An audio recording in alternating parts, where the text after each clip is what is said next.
Oi, Renan, muito obrigada, viu? Um ótimo dia novamente para você. Bom dia a todos que estão por aqui na nossa companhia, com mais calma, mas nem tanto quando a gente leva em consideração esse assunto, esse tempo que está correndo lá no Congresso Nacional com relação às pautas econômicas.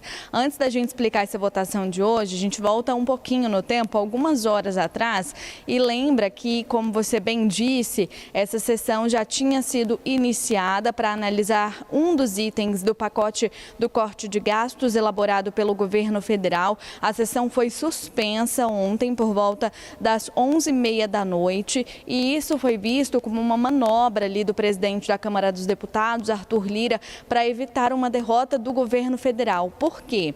Para dar mais celeridade, análise rápida a essa PEC do governo federal, ele apensou, juntou o texto a um outro texto que já estava tramitando lá no plenário da Casa de 2007. Numa votação prévia, o placar foi de 294 votos favoráveis. E vale a gente lembrar que esse placar serviu ali como um termômetro para o governo federal, porque para passar o texto principal são necessários 308 votos para que essa aprovação aconteça. Então, a diferença é muito pequena, muito mínima ali com relação ao mínimo necessário. Por isso, sessão encerrada.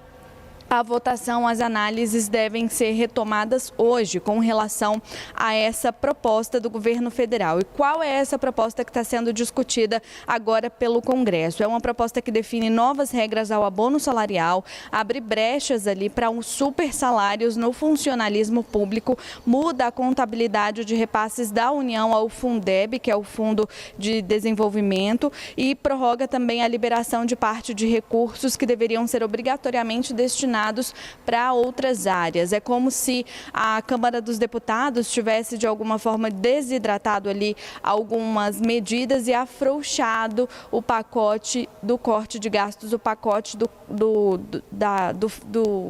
orçamento de uma forma geral, né? Do orçamento do fiscal mesmo. Então a gente já vê essa mobilização, essa desidratação acontecendo na Câmara dos Deputados. A expectativa é que essa votação seja retomada ainda hoje, com expectativa de mais debates com relação a esse tema. Renan. Obrigado, viu? Mas aproveito que você está aqui com a gente, Gabriela, para te fazer mais uma pergunta. O presidente do Congresso Nacional, o Rodrigo Pacheco, avaliou convocar uma sessão conjunta da Câmara e do Senado justamente para realizar análise do orçamento de 2025. A pergunta é, deve acontecer quando? Olha só, é um assunto que está sendo muito falado aqui em Brasília, porque só para explicar para quem está nos acompanhando, normalmente os trabalhos aqui acontecem às terças, quartas e quintas.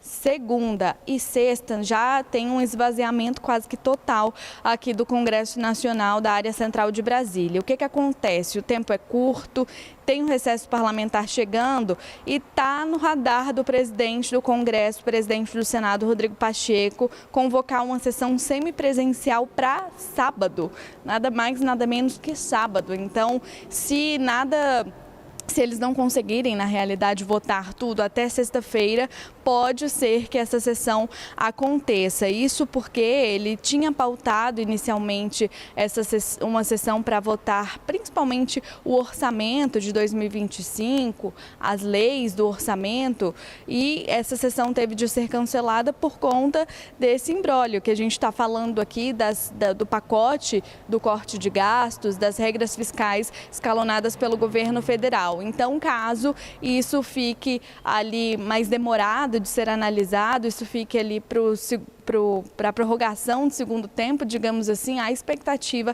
que essa sessão semipresencial aconteça no Congresso Nacional no sábado, Renan.